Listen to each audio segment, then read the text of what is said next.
Yo, Mic check 1 2 1 2. top of the top. Boy, I'm back back. from Shanghai. I'm back. I'm back. What do you say? Hope he's home. They said I never left. I got the global phone. Hey, Yep. Yes, sir. Back. gotta Back. get the satellite phone. That's a fact. What Trump say? He said, gotta go. Trump said a lot this week.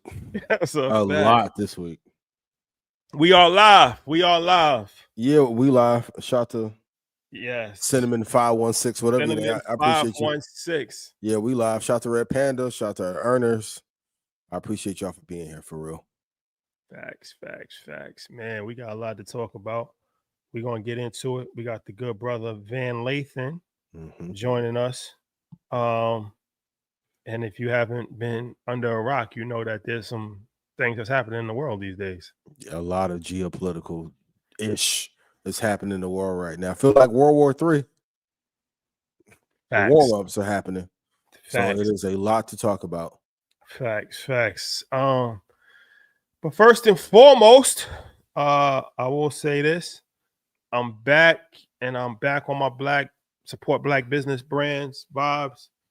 I'll get the name of this hat. I wore this before though, but I got a whole new package. All new packages came in, so I gotta give me time. I'm gonna go through it, and then I'm about to do it summertime. I'm about to re-up for the summertime with all new. Well, I appreciate y'all for sending me merch, man. I really. You didn't bring no China merch back? I didn't bring. I was no CCB drip. You know what? I was looking for the I saw it in the airport, like the robe. Got you with the string. I might just have to get one of those, like just cause with the like silk, the pajama. It's like essentially like the pajama play. Yeah. With the slippers, I might have to get that, man. The Mandarin drip. But okay. So here's the deal, ladies and gentlemen. Tomorrow, big day for Earn Your Leisure, 9 o'clock Eastern Standard Time. We're going live with MG the Mortgage Guy. So it's going to be a 50-50 episode. 50%, he's going to talk about how to make money with real estate. He's going to talk about things that he's never talked about before, like on the professional side, how to actually be a real estate mortgage broker. That's dope. The steps that you need to go to. Look, everybody talks about getting a trade, like being an electrician, being a plumber. That's important, but we also need like practical behind the desk jobs that still matter in today's society before AI takes them away. And that's one of those jobs it's not super glamorous, but you can make a lot of money. And you can still do other things as well. So he's going to talk about the steps of that. He's going to talk about house hacking, his new house hacking strategy that he rolled out. He's got some information that's pretty interesting, especially for couples that's living together. And we're going to talk about the current real estate market. And then the other half is going to be, I'm going to break down in detail. But I talked about China, like my cultural experience. I'm going to break down the real estate play. Oh, that's fire. I'm going to give y'all the game as far as what I learned in China, what to do, what not to do, how to save the most money. I'm going to give the China play. Where to get the gold vault from. Where to get the gold vault from. He was posting some fire. If y'all haven't seen his IG page, please go. Ooh, 14 floors of lights. I was like, ooh. The light show. I should have missed this one. I got it. So that's tomorrow at 9 o'clock Eastern Standard Time. And I will say this before we start. We have 3 days left. No, 3 days left. 3 days left for the Invest Fest raffle. The Invest Fest raffle. Anybody that buys a general admission ticket. GA stands for general admission, not Georgia. So anybody that buys a general admission ticket from now until Sunday, you're entered in. Everybody will get access to the Matt's real estate community, which teaches how to buy multifamily homes. It's a 6-week program. Everybody gets access to that. And then 3 people will get upgraded to VIP tickets. 2 people will get upgraded to Platinum VIP. And 1 person will win 2 round-trip tickets to Ghana. That includes flight, hotel, 6-day stay, daily excursions, meals, the whole thing. That's incredible. Got to be in it to win it. So I highly suggest, if you plan on going to InvestFest this week, especially if you're buying a general admissions ticket, to get your ticket this week, because you're going to win something, because you're going to be entered into the match program for free anyway. And you have a chance of winning a trip to Ghana, going to Africa, ladies and gentlemen. And everybody that's already purchased, you will be entered into the system as well. So try to make it as appealing as possible. Yeah, I love that. Ian, any announcements? Nope. Let's get right to the show. I'll do a mid roll. The mid-roll play. For sure. Euro step. Okay. Let's warm it up. Let's talk about we're gonna talk about a lot this episode. Yes. So let's warm it up. Okay. So Troy went to the Drake concert in Toronto. Kendrick Lamar concert. Kendrick Lamar concert in Toronto. Yeah. And some disturbing things happened over the course of the weekend. A lot of people was not only championing Kendrick Lamar's music, but specifically that song, and they asked him to perform it. They did an encore for it. Some people, they started crip walking. Very enthusiastic about the disrespect of Drake. Now, to me, as somebody that's actually was in Toronto, I was in Toronto before Drake came out. So I saw it. I saw the city of Toronto. I love Toronto. Great city. More than anything. Like, we love Toronto. Like, love it. Like, love Toronto. Toronto's a magical place. Sure. But I saw the city before Drake, and I saw the city after Drake. He changed the country. He's a GDP mover for sure. For sure. Yep. He changed the country. Yes. Like, I saw it with my own eyes. So if somebody changes the country, how do you allow and champion disrespect of your greatest patriot? Easy. Social media. If nothing else, you got to give Lucian, Dr. Dre, Universal a kudos for the tour and collaboration of trying to taint his career. Now, some of the people Troy said is in Kendrick's camp who was crip walking all in the aisle, right? But they've done a great job of demeaning his brand. And it's one of the things that's often been said, like, if you live long enough, you'll be the villain, even if you were the hero before. And I think this is just a classic case of that. I think the tide will eventually change at some point. I don't think Kendrick has the desire to diss him for 4 years or continue to run this tour forever. So at some point it would eventually die. But going back to the power of partnership, you need people behind you to support you and back you to stay in love with your brand. So he won this war, but Iceman will be out soon. So shout out to the boy, shout out to Gucci, shout out to Baca. I'm not glazing, but it is what it is. He won this battle in this war, but no, you win the battle, you win the war. But like I said, you don't. It's deep. Most people have no loyalty today anyway. You can't go to. He wouldn't be able to go to LA and perform a 10-minute diss of Kendrick Lamar in LA. If Dr. Dre and Lucian was on the side, he would. And Whack 100. It just depends. Biggest lesson of this, the allies matter. We're seeing it with Iran and we'll talk later. But he didn't have enough allies in his corner to back him in this. And this is why it's really important to be solid through and through your career, because at some point you're going to have to pick up the phone and be like, yo, I need help. We're seeing it with Travis and Pusha T. Pusha T's going at Travis for the same kind of perceived sucker shit that he thought Drake was doing. Going into the Pharrell session, you playing the Meltdown song without Drake's verse on it, then Drake's verse come out dissing Pharrell. It's coming to bite you. So, but shout out to Push, shout out to everybody involved. Shout out to Push. Yeah. Friend of the program. For sure. Okay. All right. So, being that we're in the NBA final season, it's interesting. When one of the all-time greats has some interesting commentary. Can we play a clip from Shaquille O'Neal, please? Are your rings real? No. So it was scripted. You knew you was getting them. Of course, all day, every day. Yeah. So y'all knew you was getting them that I year. did. Yeah. It was a script. True story. I never told the story. In the first round, my first championship, in the first round, I forget who we were playing. I hear Phil Jackson tell Gary Vitti, hey, get us some hotels in Indiana, because that's where we're going to play in the finals. This was like before game one in the finals, and like it didn't hit me until we got to Indiana.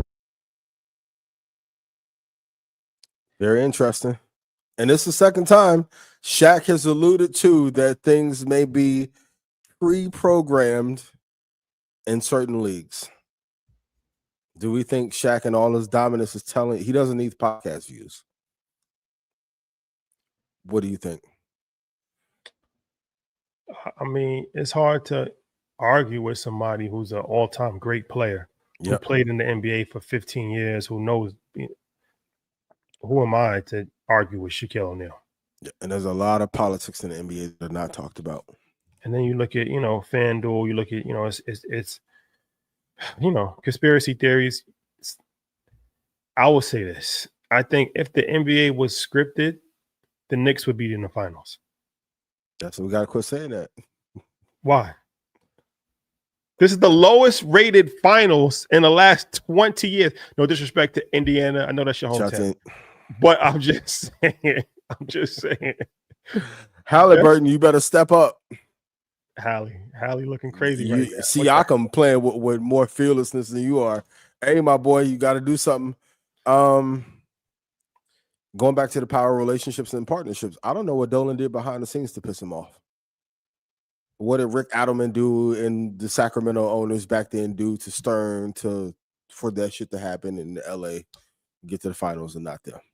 When you go back and watch that Sacramento LA series, ooh, that shit look funny in the light. It looks funny in the light. So get funny in the light. But I've always wondered, as popular as the NBA is, why is it not publicly traded? No sports league is publicly traded. I wonder why. Because it's privately owned. I mean, what would be shout out to the Buss family for just offloading the Lakers at a perfect time. Let's talk about that. Go ahead. Let's talk about that from a business standpoint, because we do always have to talk about business on a certain level. Jerry Buss acquired the Los Angeles Lakers in 1979 for $67 million. Where did Dr. Buss get all that money from? That was a lot of coin back then. What? That's a fact. But he acquired it for $67 million in 1979, and they just sold for a record-breaking $10 billion. So what that represents is a 14,000, almost 15,000% increase. Hell of a return. So Nancy Pelosi, who? We're talking about stock investing, and we're talking about, private equity. But the returns that these sports owners are getting on their franchises, and oftentimes they're getting tax incentives. They're getting tax incentives from the city, from the state, especially if you're building an arena, if you own the arena. That's the James Dolan play. For sure. James Dolan, his group owns Madison Square Garden, which is publicly traded. Publicly traded. Icon. Yep. So James Dolan has probably done it the best out of anybody. Everybody look at him like, oh, you're a loser. But he's making a lot of money. On the business side, he's a super winner. Phil Jackson of the business structure of the NBA, for sure. For sure. I just find it interesting. Despite the private ownership, there's a lot of equity and upside to being publicly traded. And there are a few series where I'm like, this could, even the Dallas situation and Luka being moved and Luka being in shape in LA, but then Dallas probably landing a prize pick, no pun intended, for the draft. I just think some of that is interesting. And as a person who watched WWF, this shit looks very WWE to me. A lot of it does. I love y'all. Shout out to Red Panda Sports. Shout out to the NBA, NFL. These are just my thoughts on Blackout. But I don't think there's a script going 5 years out, how they may say on TikTok, but I do think some things are planned or scripted through. Okay. All right. Okay. So before we get into the hotbed topics of the day. We'll let it build a little bit. Like and share. Hit the like button and share. This is live. So let's talk about one other business topic before we switch gears. Also, So it's alleged. Sam Altman said that Mark Zuckerberg has offered OpenAI top talent $100 million signing bonus to jump ship. Yep. I don't know why Zuckerberg got so much grief for this. Given my love for Apple and the lack of innovation and lack of moves in AI, I wish Apple would have did this. I know, but once again, that triangle between Zuckerberg, Altman, Tim Cook is not a friendly one. But I don't know why they got so much flack. I know Sam said that their best talent is not being poached, but I do think Meta's doing everything that they can, including the partnership with Anduril, to make sure that they're not left behind and not lagging the innovation the way that Apple is. Because without the WhatsApp investment, without a couple of critical pieces, the acquisition of Instagram, which we talked about, they could have been left behind and left for dead. So I give him a lot of credit for at least trying to make the AI platform and product a lot better, opposed to sitting on their hands like Apple is doing with Siri, which is a horrible fucking product. I know some of y'all didn't like my take about Apple. A lot of people in HQ who I talk to, though, feel the same way. He should go to chairman because it's too much ego to go back to COO, but they need new leadership. You can't be this far. Siri is probably the worst automation product in all of Silicon Valley right now. So. Okay. Well, I'll say this too. It also says a lot about the times that we're in. When tech, you offering hundreds of millions of dollars, $100 million for signing bonus. Or signing bonus. That's like Real Madrid Mm-hmm. contracts. And it tells you how important this race is in AI. And once again, when we went, you, myself, and Troy, when we went to Silicon Valley and we went to go visit HQ of Meta, right? Hello. When we went to go visit HQ of Meta, 90% of workforce, as far as computer programmers, the top talent, or Chinese and Indian. Yes. They not like us. We were not in vogue in either building. So do with that as you may. But this is probably the most important race until they figure out how to get quantum off the ground. But if they're paying $100 million for talent, and I read somewhere like the baseline valuation for AI companies is $2.2 billion now.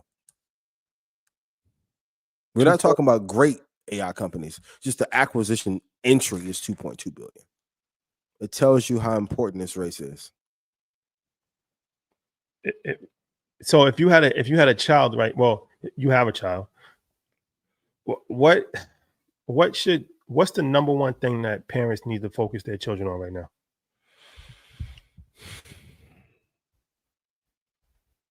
Honestly, how to learn everything really fast.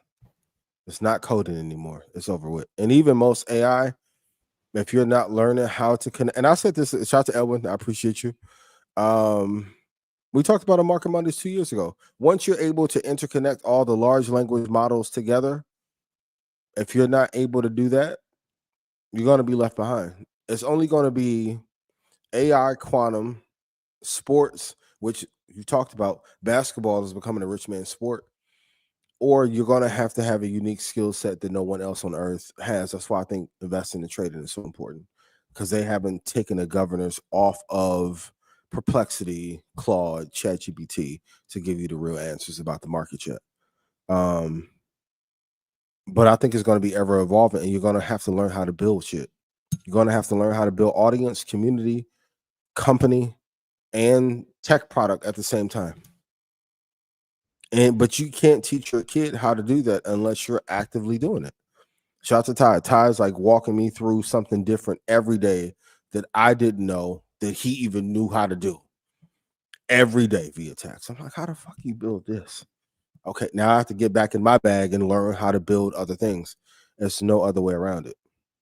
Especially if you're black or brown, they want to eliminate as many jobs as possible because AI is a veneer that will legally let them do so. So you got to learn how to put the models together.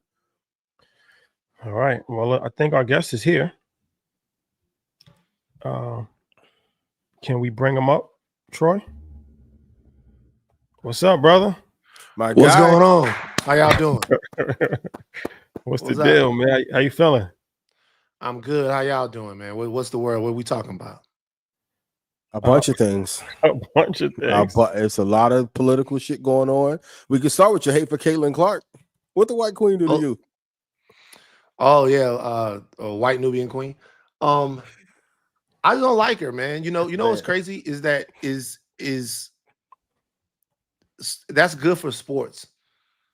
You know, when I was introduced to Caitlin Clark, it was because LSU was playing her. Oh, this why. Okay. Right. We were playing her.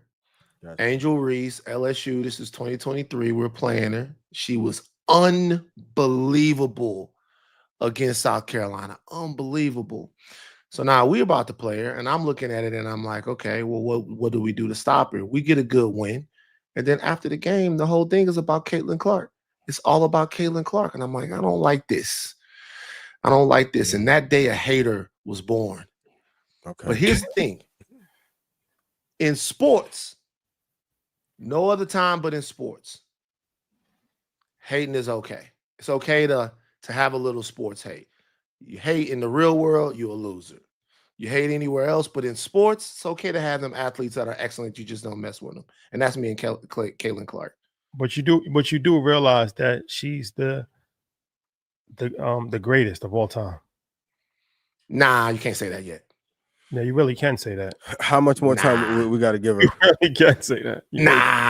Look at the ratings. Look at the ratings. Look at the ratings when she's hurt. Down 48. If we talking just business metrics being moved, it's not even comparable. When you say greatest, I mean, okay, so when you say greatest, I tend to think of that in athletic terms, right? So if you would say that Caitlin Clark is the greatest of all time, then I would think that you meant that she had matched athletic excellence on court with accomplishments as well, which, she lost in high school, she lost in college, and she hasn't won yet in the WNBA, right? So if you were going to say she was the greatest of all time, it's one thing. Now, if you're going to say that she is by far the biggest phenomenon to ever come into the league, and she is actually changing the metrics of women's basketball, that's undeniable, right? Yeah. But even that, though, let me tell you that's undeniable with Caitlin Clark. I'm not taking anything away from the excellence of Caitlin Clark or how consequential she is as an athlete. But what I will say is there's always timing involved in this, right? If you look at Magic and Bird and the way that they changed the league, timing matters. Like the fact that the league was where it was and interest was maybe ticking up, or they were ready for a player like Caitlin Clark to come into the league and take them over the hump. So I can't take that away from her. She is box office, and most people watch to see what she's going to do. All right, my brother. Well, first of all, Van Lathan from the Higher Learning Podcast and the voice of the culture. For sure. Come on, man. Icon. Legend. Come on, man. Get out of here. Thank you for joining us. Appreciate it. I love this. I can't believe we haven't done this sooner, man. The movement that happened around, and I don't want to say movement as if it moved and then it stopped, but the movement you can say a lot of them died. There's copy. Go ahead. Well, around financial empowerment, cultural financial empowerment was one of the most important things to happen in pop culture or Black culture in the last 5 to 10 years. I think about where I started and this is no diss to my parents, but even when we worked and made a lot of money, we just did not have the expertise or the knowledge to be able to establish generational wealth. Yeah. And it's not that we didn't ever have it, because you have the stories of your grandfather and your uncle and all the people having stores and having different ways to make money. It's just that when the economic strife comes in, when crack hit Baton Rouge and all of that stuff happened, we were just thinking about survival and not about building upon the last generation. So when guys like y'all came around and started doing that, I was very appreciative. And I started listening and getting my money up, No, appreciate it, Yeah, I brother. appreciate that for Appreciate it. real. So, all right, so we got a lot to talk about. And Let's this show allows us to talk about a wide range of topics.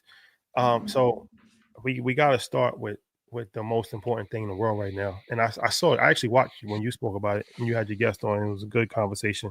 So, Israel versus Iran. We got a couple clips that we're gonna play. Interesting. This is very interesting. Mhm. So I'm gonna play some clips, but before that, what's your philosophy thesis on what's currently happening right now? Oh man, Israel is seeking regime change in Iran. Um, and if you're asking me, the reasons are pretty clear. I think that the October 7th terrorist attacks in Israel um, did two things. Number one, it put the Israelis in a very precarious situation, which they had always been in, uh, as far as, well, they've been in it, they really created it with their neighbors. And two, it gave them, or particularly the Netanyahu regime in Israel, the worldwide political will from its allies, from Israel's allies, to get rid of all of their enemies in the region, whether that be Hezbollah, whether that be the Assad regime in Syria, whether that be the regime in Iran. All of these, and to be honest with you, whether it be the Palestinians, a whole group of people living in Gaza who are being ethnically cleansed and And genocided in the region right now. West Bank also. West Bank also. West Bank a little bit less so. Only reason why I would say that, I mean, the West Bank has settlers that continuously encroach into the West Bank, but right now, being that there are two different factions that run the West Bank and Gaza, if they were to go in right now and do what they were doing in Gaza to the West Bank, they wouldn't have very much justification internationally to do that. But October 7th and the fact that Hamas carried out those terrorist attacks gave them the justification that they needed to ethnically cleanse the Gaza Strip and to genocide them. I say all that to say, now you have all that political will. You have Donald Trump, who has a very close relationship to Israel, and to be honest with you, in his cabinet and just surrounding it, staffed it with a lot of people who are very directly and intimately integrated to the Israeli cause. They just decided it's time to go, and we're gonna get Iran out of there. They've been hinting around and dancing around it for 30 years, and it's go time for Israel, and they're gonna try to finish the job. So I want to do this if we can. I want to do something different. I want to play. I got like 3 different clips that relate to this. Okay, cool. I want to play each clip and then get everybody's reaction to each clip. Okay. Can Word we? up. So okay. So Troy, the first clip that we should play. Can we play the director of the U.S. intelligence speech on March 23rd? The IC continues to assess that Iran is not building a nuclear weapon, and Supreme Leader Khamenei has not authorized the nuclear weapons program that he suspended in 2003. The IC continues to monitor closely if Tehran decides to reauthorize its nuclear weapons program. Okay, so it's interesting because that was the director of U.S. intelligence, and she said that they weren't building a nuclear weapon. This for a lot of people seems like something familiar. Weapons of mass destruction. Yep. This What are just your seems thoughts, like that, right? Yeah, I don't know very exactly similar. what's going on. I'm not brief on these intelligent matters, but when you have somebody that high up speaking in front of the Senate saying that no, they're not doing this, and then 2 weeks later they're getting bombed for doing that, it's interesting to say the least. So what do you think about that? Two things. One, not only that, but the international organization responsible for looking into that stuff also said that they didn't see credible evidence that the Iranians were moving towards, or there was any imminent threat of the Iranians developing nuclear capability. But there's something else that gets me as well. So the operation to strike Iran that happened on Friday the 13th is so wide ranging. We talked about this on Higher Learning. You have Mossad agents that basically smuggled themselves. Mossad is Israel's CIA, their spy agency. They smuggled themselves into Iran in December, as early as December. Some people think even longer, under false identities and all of that stuff. They embedded themselves there. And then what they started to do was gain intelligence on key targets in Iran to strike, right? Military generals to strike, places to strike. And also, they started with other commandos building parts or smuggling in parts to build drones and line of sight weaponry that could hit Iranian SAM sites. So surface to air missile sites that would be there so they could shoot down incoming missiles or incoming aircraft. Mossad was in there and the commandos were in there to take those out. And then also to hit other sites that they might not been able to get to just from an airstrike from the air. So what you saw was not just an attack on Iranian nuclear sites. It was a decapitation of the Iranian military intelligentsia. So they cut the head off them and then made it difficult for them to attack back. So my thing is this: if you've been planning this for 8 months, if you've been looking into this for 8 months, then it doesn't matter what Tulsi Gabbard says. Like, you didn't put all of those people in place to carry out this op for nothing. It's going to happen. You're like, you go into the store and you buying a bunch of Magnums. It's time to fuck. you know what I'm saying? Like, it's going to happen. So whatever they say, it wouldn't matter. It wouldn't matter what she said. Like, they had decided to do this and they had started planning it, and then they decided that they had the right time and the right president and the right backing from America, and they did it. And then I'll always say there's two sets of information: the information that you tell the public, and then the real information that's happening behind the scenes. Iran has been on that target list for at least 28 years, 30 years. Like you said, it's just the right regime, right president with enough chutzpah to finally go after this. But yeah, it is very eerily similar to the weapons of mass destruction scenario. Rashad, what do you think? Yeah. Ditto. Invest fast to get your tickets. Don't get canceled. Don't get canceled. I feel you. All that, yo, pie, wake it up. No. My heart was beating fast when Van got to talking intelligentsia. I said, my brother. We young, my brother. Okay. Oh, okay. Well played. All right. Well, let's play this because this clip is going viral. And so this clip highlights another aspect of something that is funny to watch, but it's pretty disturbing also. So let's watch Tucker Carlson. Oh shit! Ron, by the way, I don't know the population at all. No, I don't know the population. You don't know the population of the country you seek to topple? How many people living around? 92 million. Okay. Yeah. How could you not know that? I don't sit around memorizing population tables. Well, it's kind of relevant because you're calling for the overthrow of the government. Why is it relevant whether it's 90 million or 80 million or 100 million? Why is that relevant? Because if you don't know anything about the country... I didn't say I don't know anything about Okay, what's the ethnic mix of Iran? They are Persians and predominantly Shia. Okay, it's not even... You don't know anything about Iran. So okay, I am not the Tucker Carlson expert on Iran. You're a senator who's calling for the overthrow of the government. You're the one who don't know anything about the country. No, you don't know anything about the country. You're the one who claims they're not trying to murder Donald Trump. You're the one who can't figure out if it was a good idea to kill General Soleimani, and you said it was bad. You don't believe they're trying to murder Trump? Yes, I do. Because you're not calling for military strikes against them in retaliation. And if you really believe that... We're carrying out military strikes today. You said Israel was. Right, with our help. I said we. Israel is leading them, but we're supporting them. Well, you're breaking news here because the U.S. government last night denied, the National Security Council spokesman Alex Pfeiffer denied on behalf of Trump that we were acting on Israel's behalf in any offensive capacity. No, we're not bombing them. Israel's bombing them.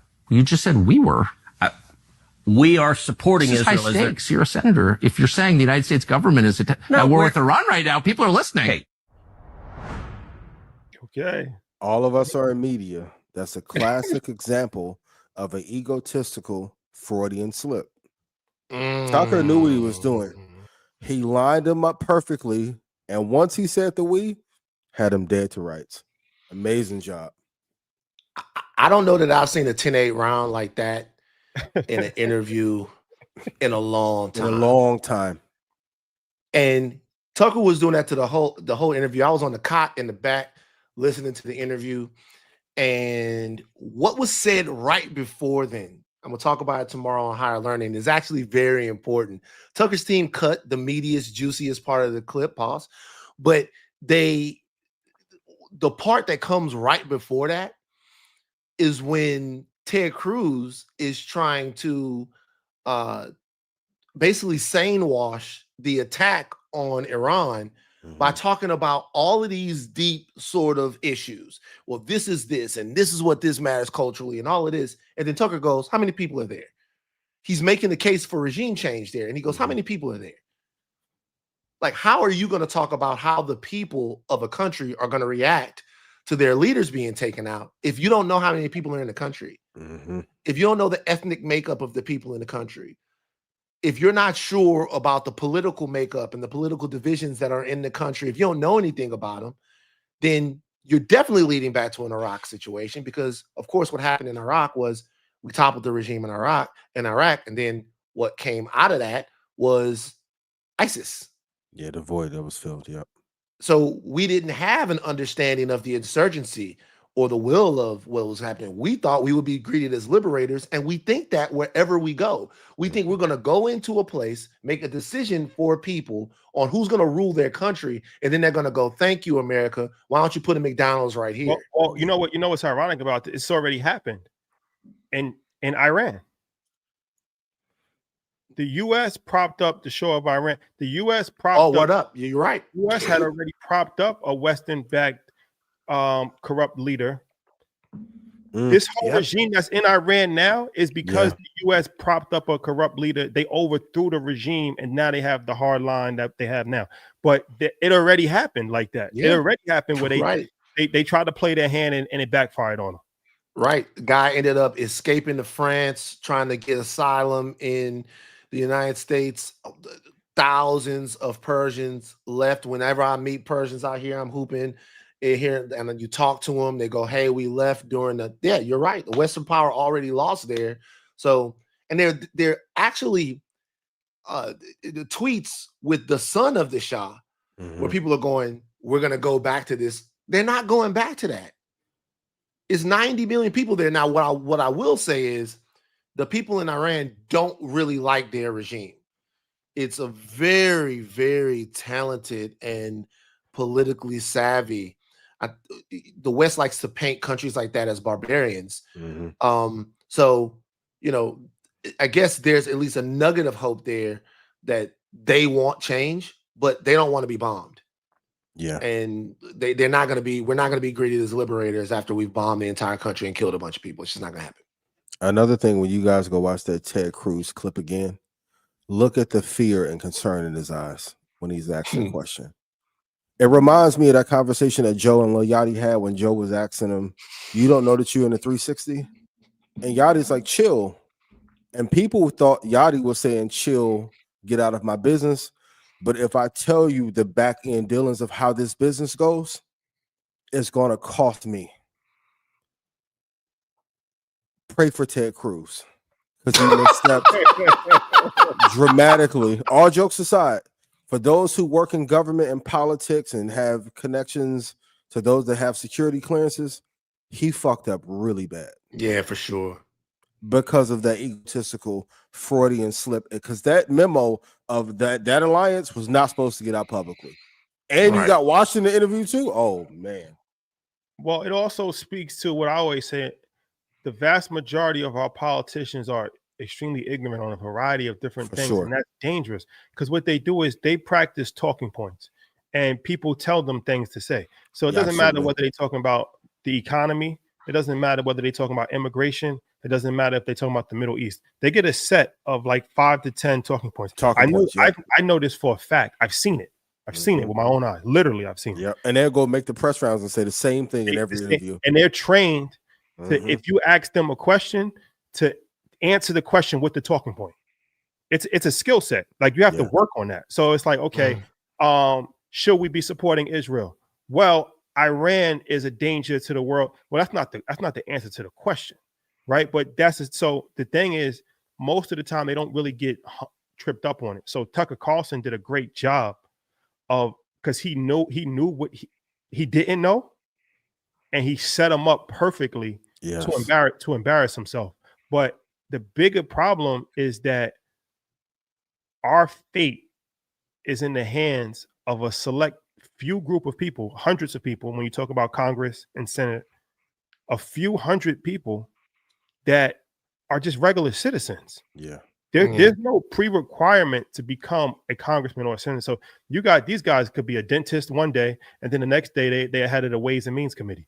Like they literally could be selling lumber one week, and then the next week they get elected, and now they get briefed on it. But like I said, I mean, you haven't studied this for 20, 30 years. You don't have a PhD in global finance, global economics. You're not qualified to do the job. That's the real problem with, I think, American politics. And that right there just highlights that.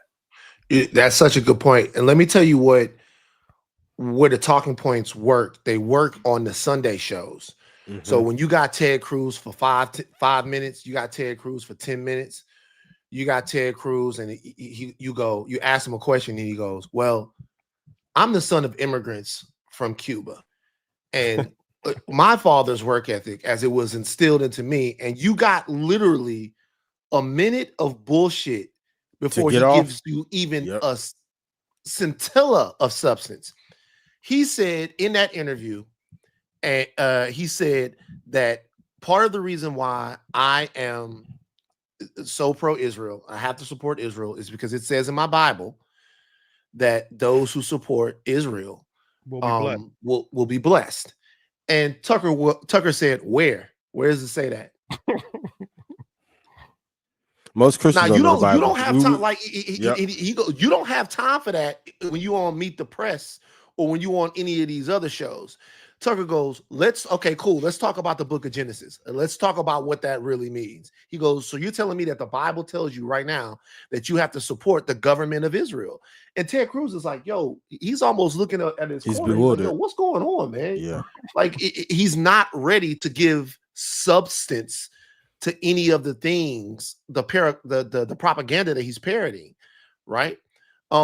And so, look, you couldn't be more right. But that interview, and I'm not a Tucker Carlson fan by any stretch of the imagination. Yeah, but he's anti-war. He's been anti-war since he propped up the Iraq war.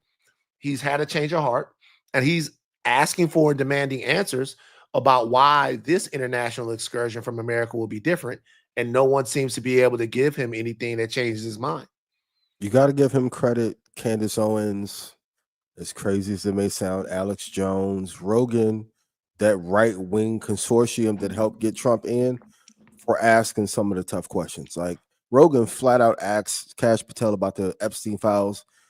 Same kind of answer and performance from Kash Patel. Once again, look at the fear in his eyes. Shadi, you say nobody bigger than the program? Ted Cruz, you're not bigger than the program. You better go to Langley and apologize. And you know what the thing is about that? It's so interesting that you bring up the Kash Patel interview. It's these two people are beholden to two different groups. The Washington political establishment, particularly the federal political establishment, is almost at this point beholden to itself. It's so well manufactured, and voter turnout in the country is so low.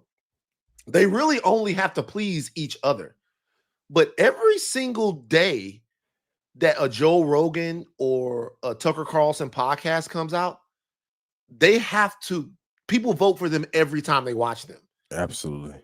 They vote for them when they watch, they vote for them in the comments, they vote for them. And you will look like a fucking fool if last week you said you didn't want war with Iran and then the president does it. and then you say, no, it's cool because Donald Trump says it. You're talking to a different constituency. Mm-hmm.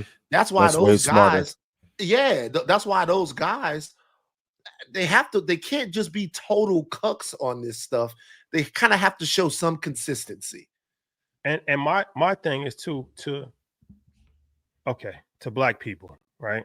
to the black section of America that says, well, this isn't our fight, stay out of it.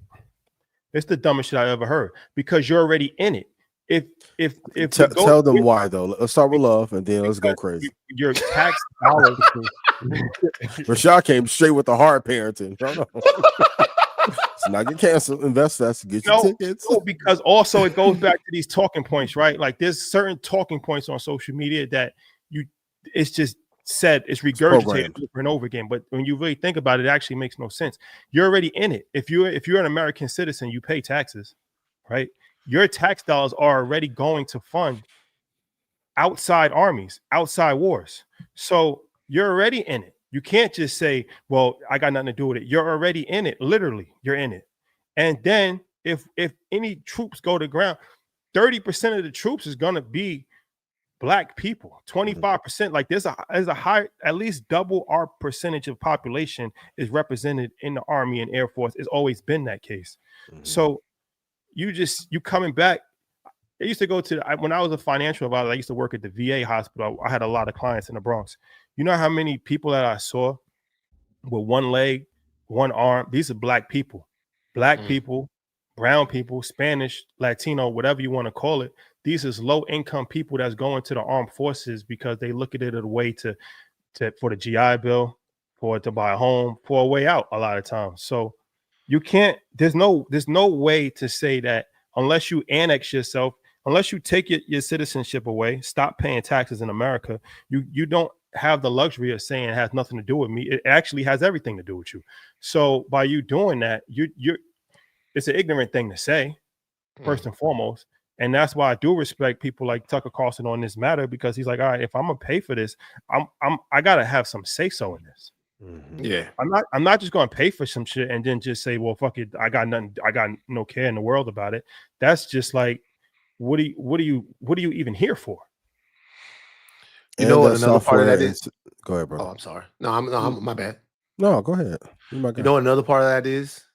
There are two things. One is how much ownership you feel like you have over your country.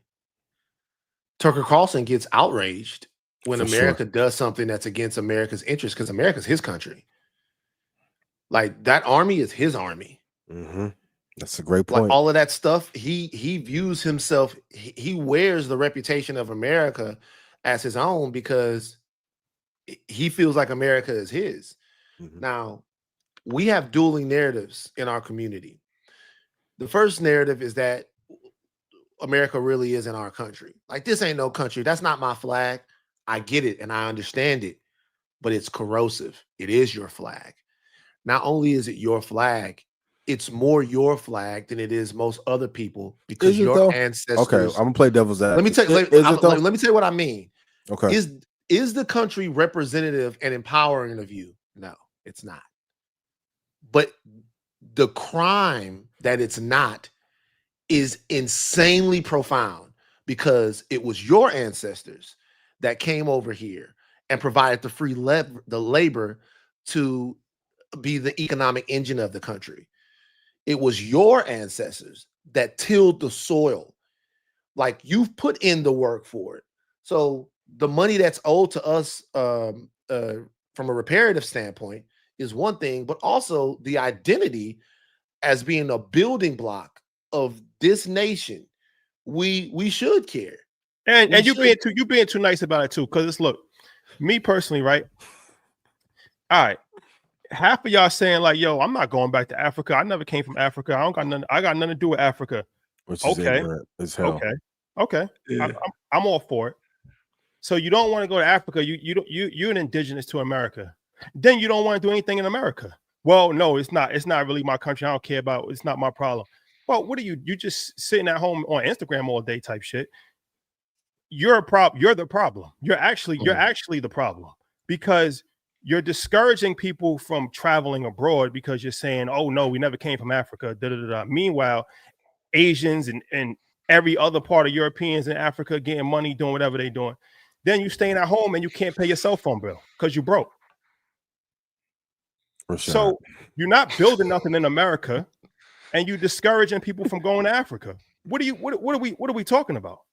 Another reason why you should care, and I've said this since the beginning of the rise of the stock, whatever Palantir ends up doing surveillance wise, oh Jesus, to other countries, that pendulum's going to swing back to us. I think it could be one of the most incredible stocks in the history of America in the last 25 years. The other side of that is why I never invested in it, and I told anybody black and brown, it would be like the equivalent of you investing in Jim Crow. Are you familiar with preventative policing? Hello. Break that Palantir. Break that down. Palantir is the most dangerous organization in America. Break that down. Break that down. Wake it up. Preventative policing is it takes software, algorithms, AI, and it uses it like Minority Report. Mm-hmm. Like the Tom Cruise movie where they had a pre-crimes division where they would then look into crimes or they would go arrest people before they did stuff. Well, there were pilot programs for preventative policing fueled and like by Palantir software, by Palantir algorithms that would give cops like hot zones where crimes might occur and could occur and the types of crimes.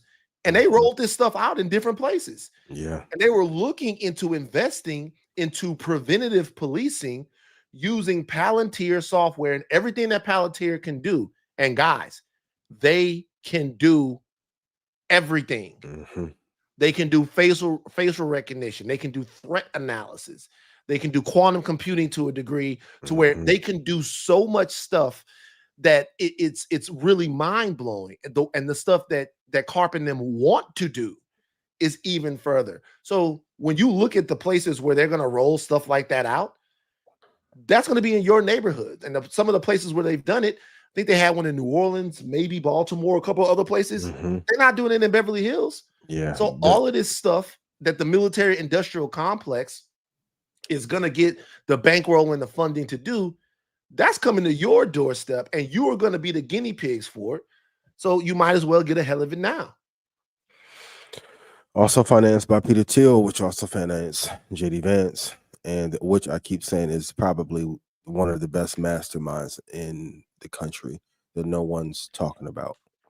More powerful than the puppet master than Rumsfeld was. He's that times 3. Yeah.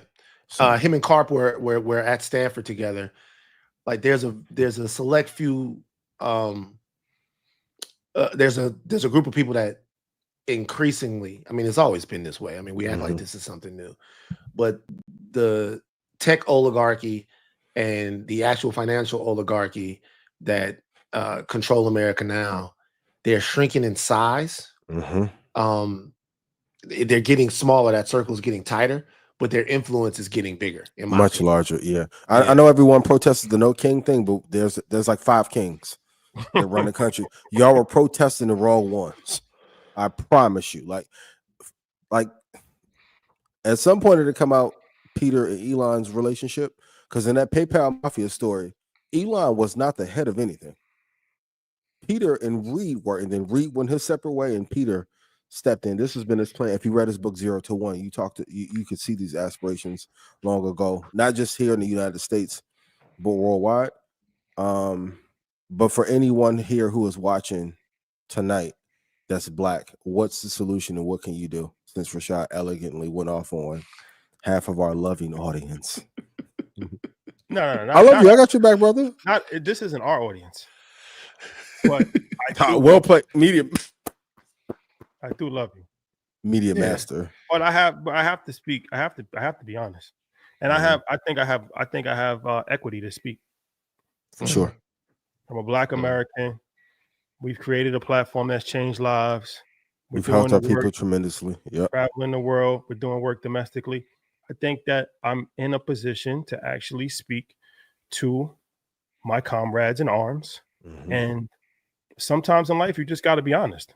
I just feel like we're making too many excuses. That's my personal opinion. I feel like we make too many excuses instead of just getting up and doing shit. Like, we always find a way to complain and criticize, and it's like it's pretty unbelievable.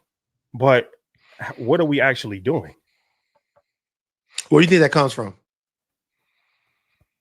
It's a great question. That's a great question. I don't know. Where do you think it comes from? A lack of trust.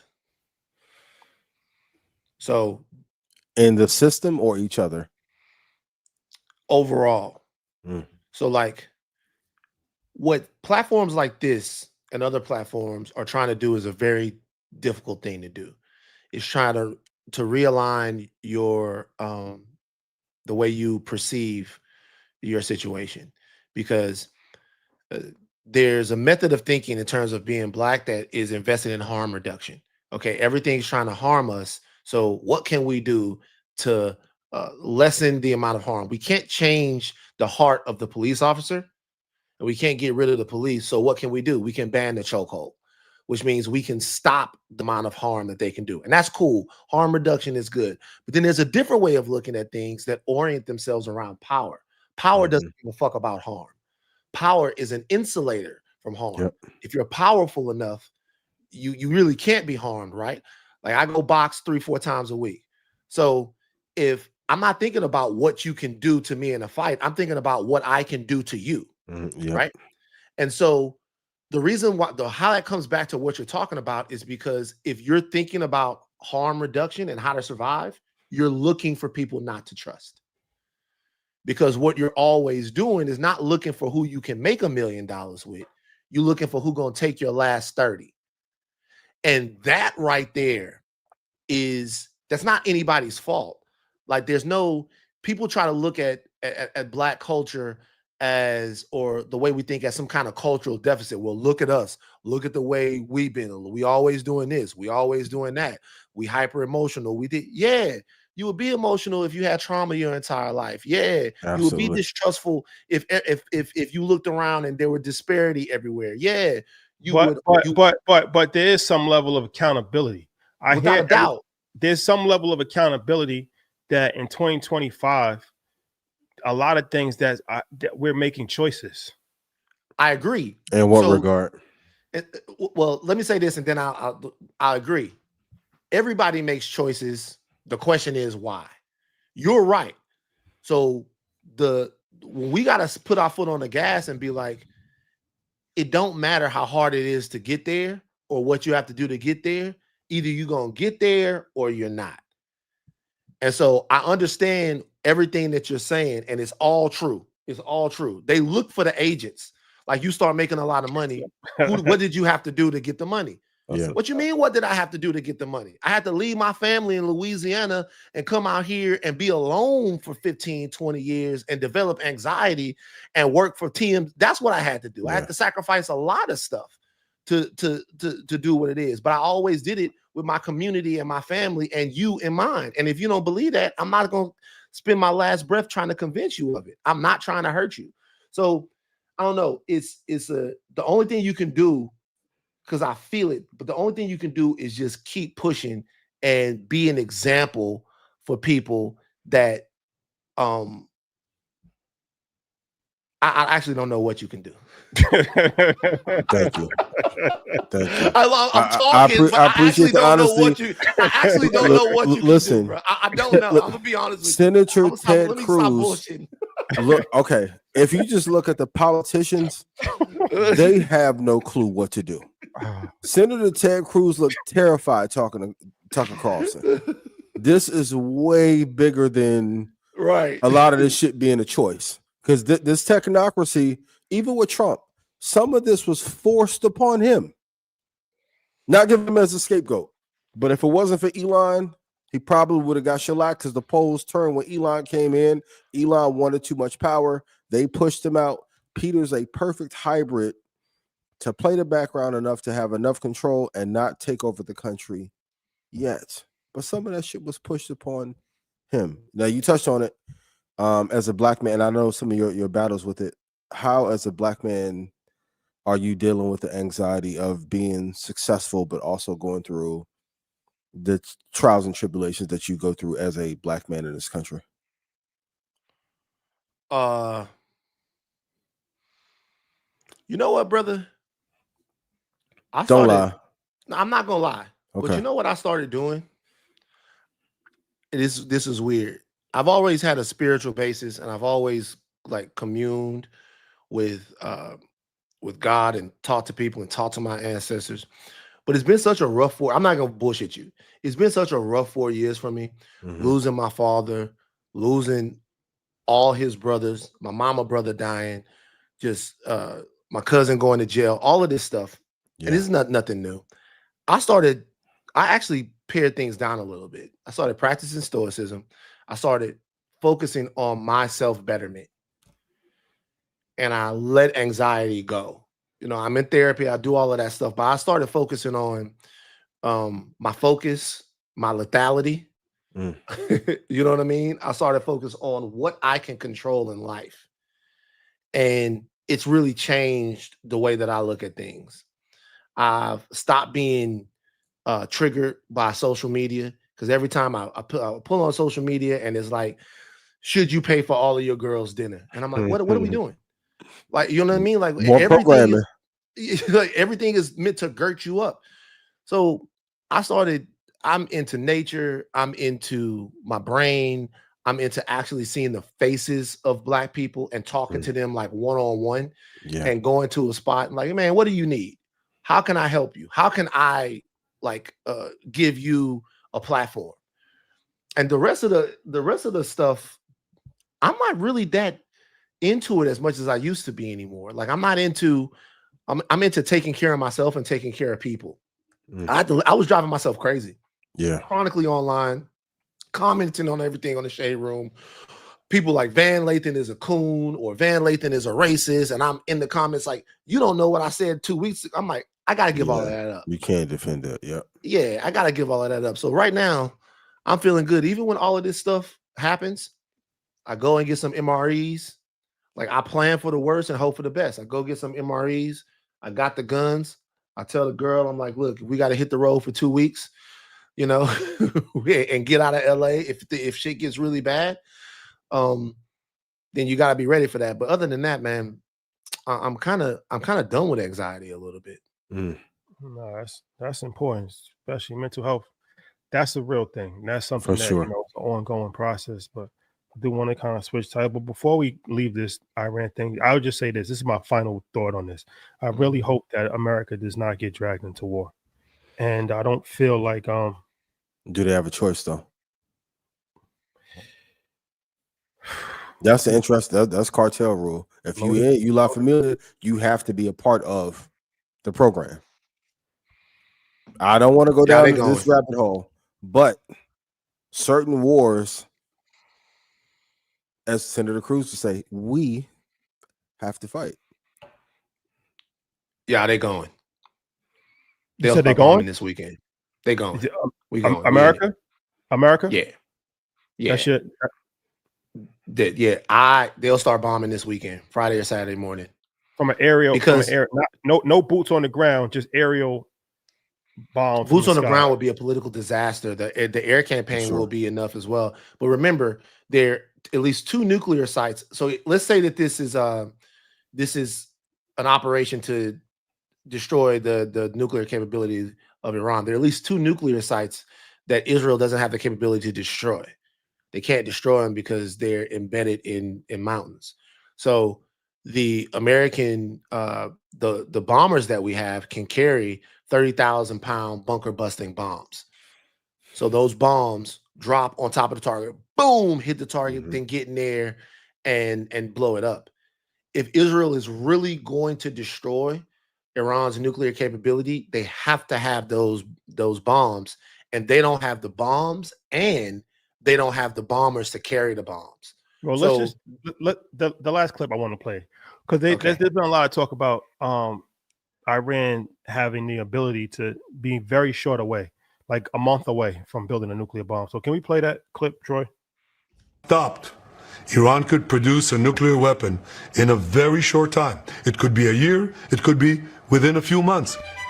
They have the wherewithal, the stored up, preserved knowledge to make a bomb very quickly if they wanted to do it. Iran is so dangerous. Weeks away from having the fissile material for an entire arsenal of nuclear bombs. They're very close. They're 6 months away from being about 90% of having the enriched uranium for an atom bomb. Iran is gearing up to produce 25 bombs, atomic bombs a year, 250 bombs in a decade. Ladies and gentlemen, time is running out. Iran will be capable of producing alone, without importing anything, nuclear bombs within 3 to 5 years.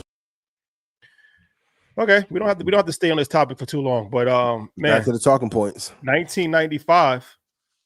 Damn, that's a long time. I didn't like 1995 is legendary. That's a legendary 2-month run. Before you can engage in war, you have to have enough propaganda to have the people on your side to be. Of course, yeah. Pac was alive, bro. That's for real. It was written. The purple tape came out in 95. You know what I'm saying? Only built for Cuban links. Right. Oh, okay. We'll see. Troy, can you play the TSA clip? Let's switch gears a little bit, shall we? Thank God. You posted on @RealKAHall that people who've signed up for the speedier passage through TSA have also waived a very important right. What have they signed away? So when individuals enroll in TSA PreCheck or Global Entry, they actually sign a release granting the Department of Homeland Security and the FBI unrestricted, warrantless access to all their personal data. Health records, physical, mental, social media, communications, court history, anything they want, they have access indefinitely. And this sweeping surrender of privacy is in the fine print few people ever really read. So the people end up giving up their permanent rights, or their rights permanently, for the convenience of maybe a little bit faster time in line. Right.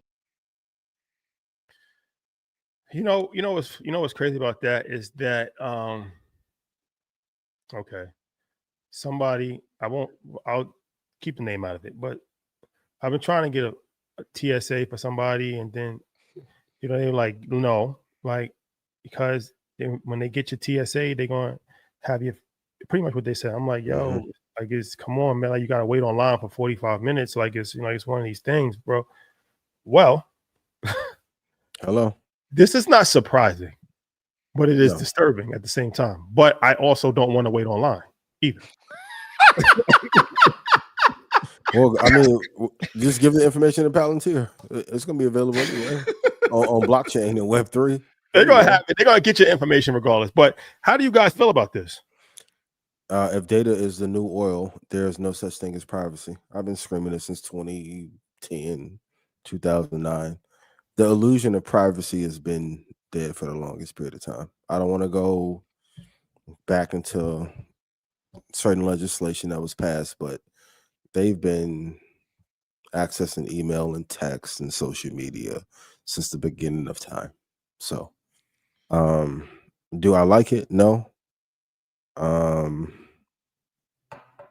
yeah, this is America. Get your tickets on Invest Fest. Van, what do you think? Oh, that one hurt. When I watched that one hurt, because I used to shine on people with the TSA PreCheck. I just look up, you ain't got TSA PreCheck. But you knew what you were doing when you signed up for it. It had to be something. Eyeball. They read your eyeball. It had to be something, though, because look, I thought TSA PreCheck was going to be a bigger deal, man. I signed up for the shit on the computer. I went to Office Depot. Bam. Next week, I had TSA PreCheck. I'm like, what happened? Like, what the hell? How do they know I'm not going to do nothing? And it's because they're keeping tabs on me. I don't want to take my shoes off. So, like, I travel too much. So I want to. Global entry. Global entry. And even Clear. PreCheck, Clear, all of it. Clear is having a slight merger with the Real ID. It's a lot of interest in the spooky. Like, Enemy of the State and Minority Report were like documentaries. Well, I just came from China, so I was telling them that, I guess they have it at Whole Foods too with the palm recognition, but they also have facial recognition for payment.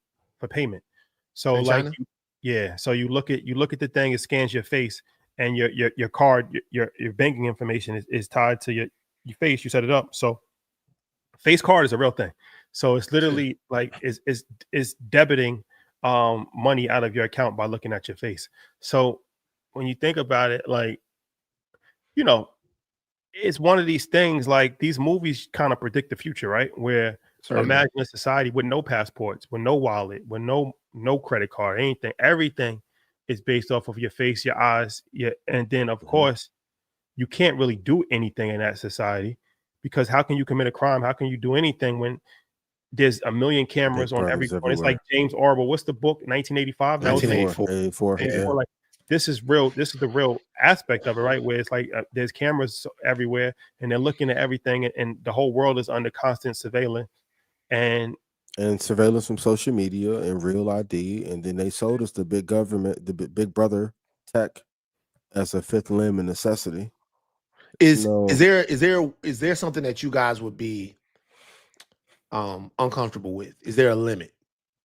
That's what I try to think of. I try to think of what would they say that wouldn't be worth the convenience. Is there a limit? Like if they're looking at you inside your house is always supposed to be safe. They're already doing that. They are smart TVs and laptops. This is in 2010, 11, 12. Zuckerberg even said, "Yo, I put the tape over my laptop." Well, true. That's true.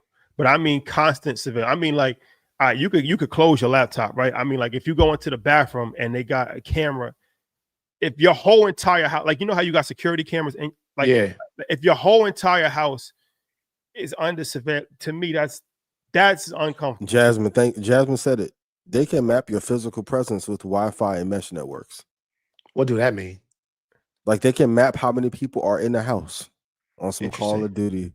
No, they can map. But I'm just saying, I don't think they have full. Like, I don't think. Okay, like let's say that there's a guy on the computer right now, and he's like, okay, I'm going inside Ian's bedroom right now, and I'm just looking. Pause.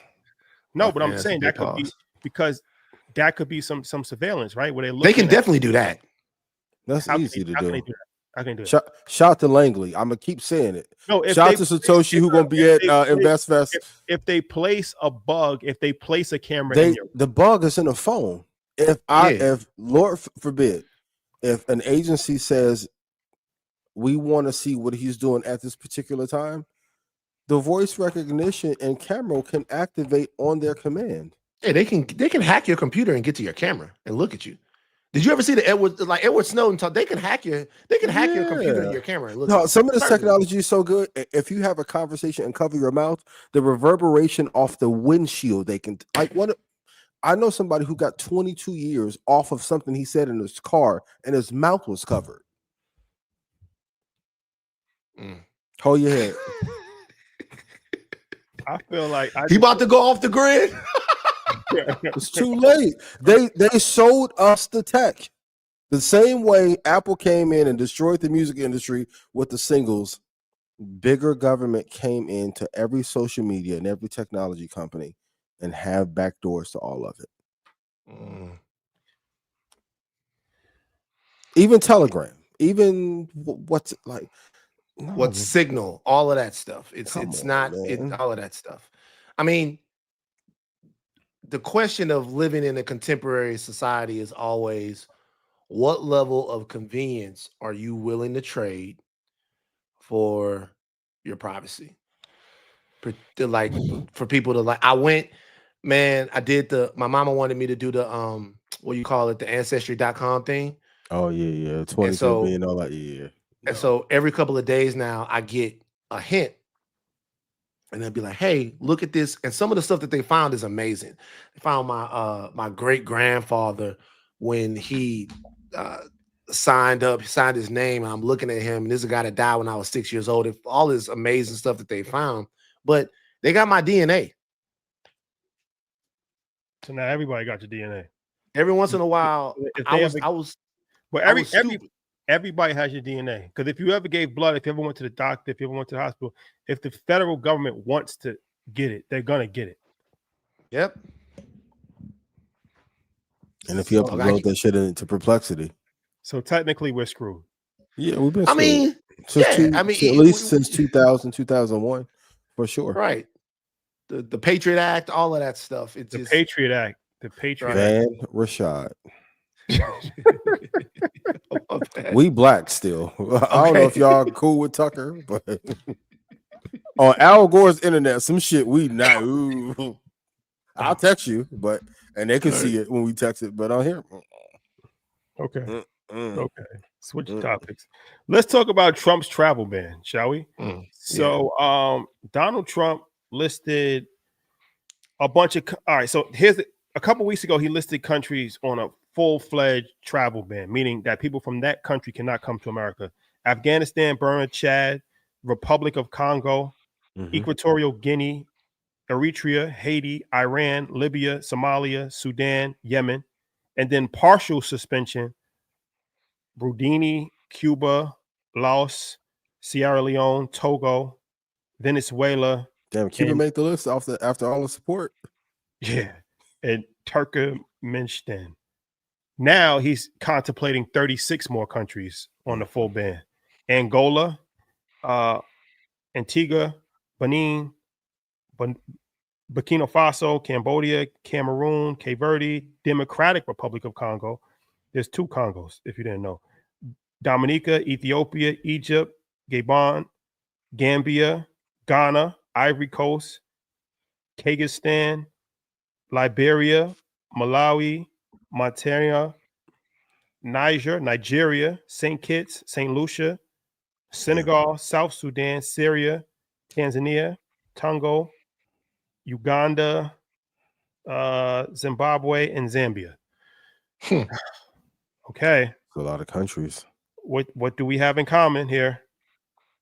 Yeah, I mean, is there any country right there that has a European population base? And that's the Any country. amazing part. When people said Project 25 was not real. When they said this shit wasn't real, I'm like, bro, he's literally enacting everything. The overarching theme of that thesis is to keep America and make America a white national Christian nation. You do that by kicking out people that don't fit that description, stopping people that don't fit that description from coming in, and doing your hardest to repopulate more people that fit that description. Yeah. So you let white refugees from South Africa come in, you have mass deportation, and then you stop 60% of African countries. You might as well just say the whole continent. You stop 60% of African countries, 20% of the Caribbean, and a bunch of other random Middle East and Asian countries. You don't have one. You couldn't just, for diversity purposes only, you couldn't throw one Eastern European country in there just for shits and giggles out of the whole entire world. What about China? Can't do China, you know that. Well, I mean, but think about what I'm saying, though. But think about what I'm saying, right? When we're sold an arms race or a technology race, we're not sold that race so that we could defend ourselves against Sierra Leone. That's not what they say. They say the Russians and the Chinese. They say that Vladimir Putin is a brutal dictator who seeks to reform the Soviet Union. He's going to take Ukraine, take Poland, take Belarus, take all of these different countries, right? Kills political dissidents, does all of that. They're terrible. And they want to spy on us. And they send cyber attacks with us. But if you're Russian, you're not on a travel ban. With the Chinese, they say the Chinese are racing towards AI dominance in order to destabilize America and fracture our influence worldwide. The Chinese are our biggest enemies. Like Obama wanted to get out of the Middle East and pivot towards Asia. He's like, look towards Asia, look towards China, look towards China. No travel ban. They said that the virus came from a lab in Wuhan, which it probably did. They said that the virus came from a lab in Wuhan, the pandemic that crippled the world's economy for 3-4 years. I don't see China on there. I don't see any of that stuff. Now, I understand that we have huge economic ties to China and that we're playing this game of like geopolitical footsie with the Russians where, Trump likes Putin. The Russians are terrible. All the Russians so bad. Can't we be friends? I get it. I understand it. But this is what white supremacy does. White supremacy takes a problem that is built around Western European dominance and then makes it about people with brown and black skin. That's what they do. Bro, They say that all of that stuff, and they say it's Nigeria's fault. That it's odd. It's weird. Saint Lucia. Yeah, it's like, that's how you know. That's how when you see Saint Kitts and Saint Lucia on this list. So no threat. What has Saint Lucia and Saint Kitts ever done? What threat? What threat does Saint Kitts pose to America? But to Van's point, we can't afford economically or politically to upset China. Once again, Apple, the last 5 years, $65 billion invested into China. Some of our brightest and best companies have billions of dollars invested into China as a hedge while spouting technological patriotism. Some of this also might be about trying to establish like hegemony in other regions. So it might be like if you put all of those African countries or all of those countries on a travel ban, you might then get those people to do what President Trump wants them to do, is call them and be like, President Trump, please take us off the travel ban. Like, what can we do? When you think about a place like St. Kitts or St. Lucia, those are places that Americans like to go. So I think to myself, like, what do I know it's not a travel ban? It's not a travel ban for us going there. It's a travel ban for them coming to us. Coming here. Yeah. So I think about like some of those nations that we might want different types of stuff. When you look at the African nations, you have to think if there's some rare earth stuff or if there's some, because remember, Africa is, as you guys know, probably better than anybody. Africa is the most mineral resource rich continent on the planet. So the question would be, all right, if he puts these people on a travel ban and he cuts them off from America, will some of these leaders call Trump up and be like, okay, what can we do to get off the travel ban? Like, what do we have to do?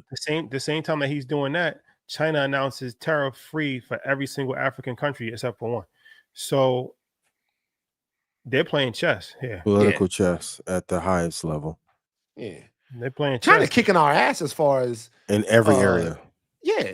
They kicking our ass as far as the Africa and even in the Caribbean and places like that. Like they're playing an economic game where the United States is still playing with Legos like it's 1995. And they playing them. Yep, America's playing a military game still. Yeah. And China is playing the economic game. They're not playing the I'm coming with drones and military and all that. They're not playing the bully game. They're playing the economic game. But I don't know. I just feel like at some point in time, we just got to face reality.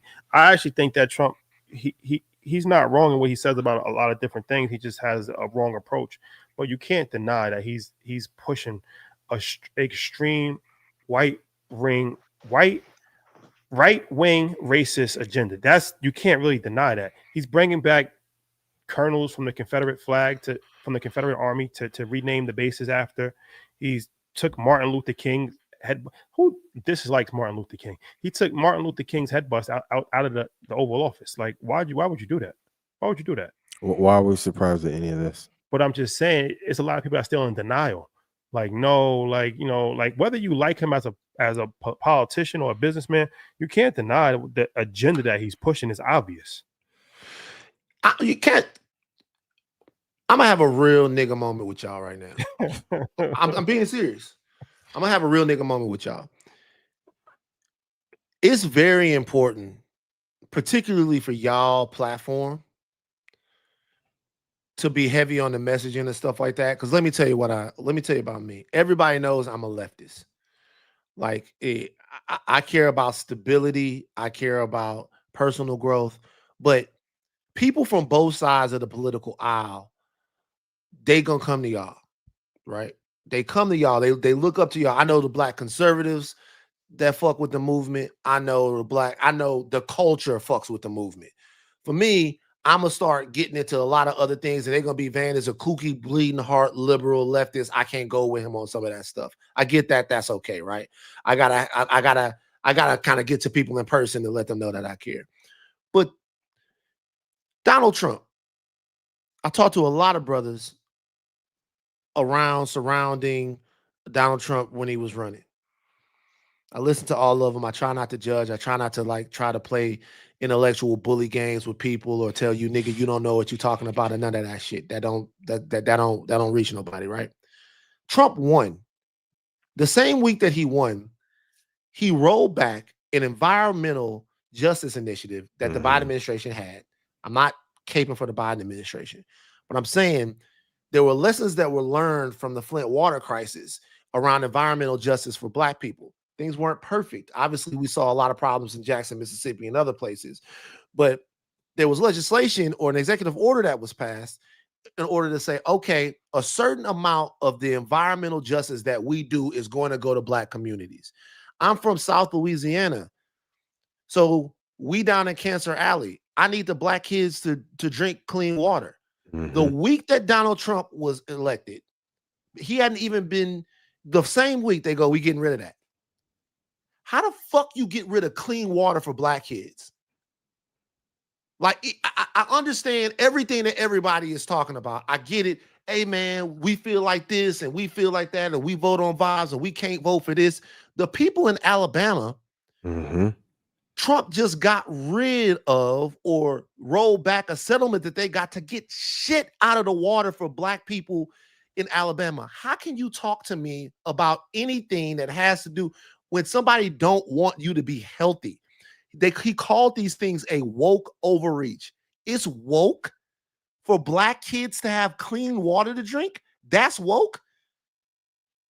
I'm not talking about a drag show in the African American Museum or any. I'm not talking about like we could. I'm not talking about any of that stuff that people have such a fucking problem with that don't bother me. I'm talking about clean water for Black kids.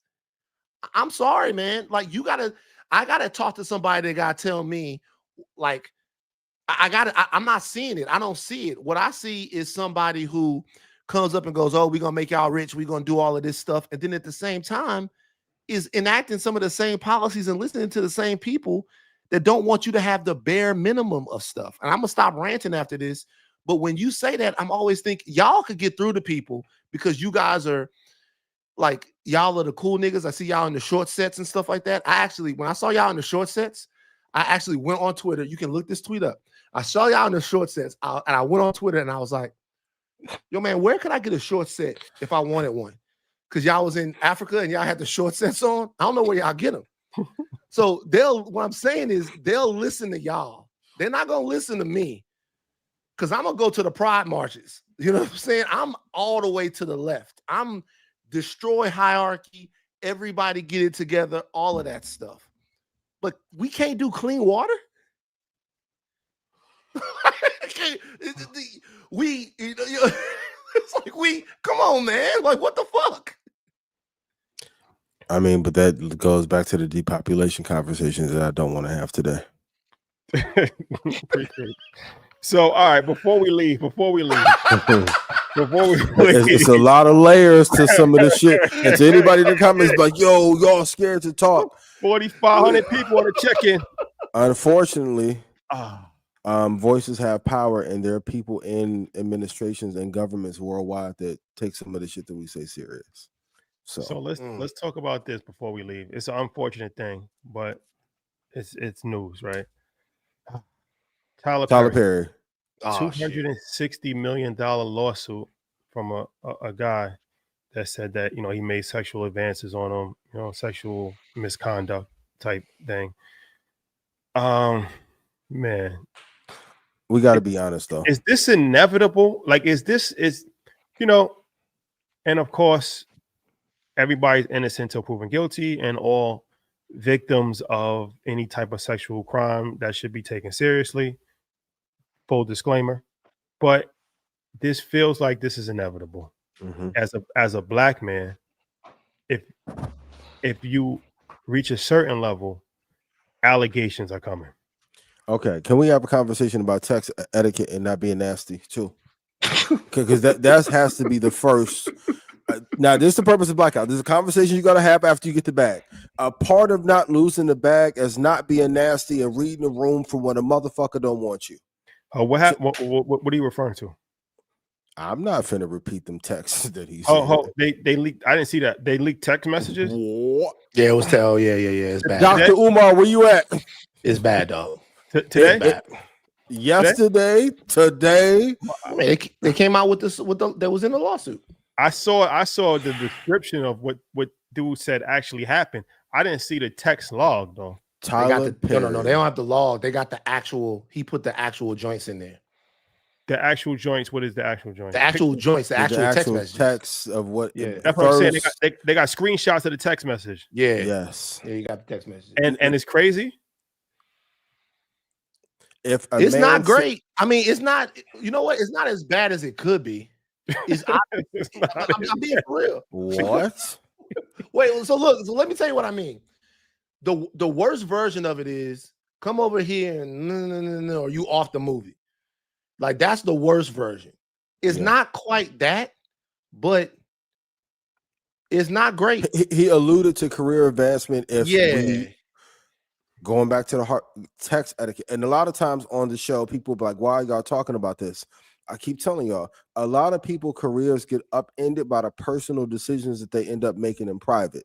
For the fellas, if a person does not want you after Shotty, this is what 2 texts. This is the other 2 texts, 2 index. Let it go. You got to go find you something else to go fuck on that wants you for you, and you can't chase, especially if you're hanging that carrot over their head of career advancement, or I can help get you to X, Y, Z. B, you can't be that horny. He talking about also testosterone got me feeling that way. Boy, what? Oh, they caught him. They caught what?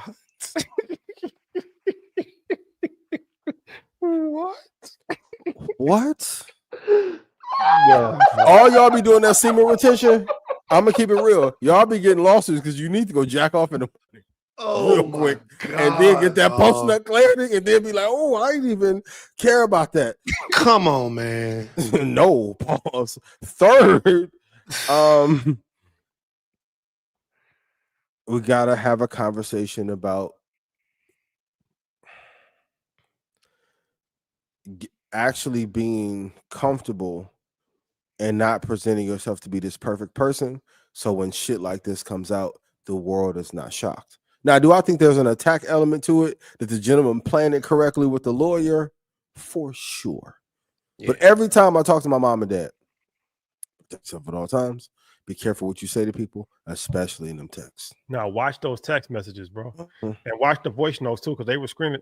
They're recording the voice notes for sure. Well, the first thing is don't try to use. Obviously, we all know this. Don't try to use your perch or whoever you are to get a person to do something that you don't want to do. But you know what's crazy is there needs to be a bigger conversation about this.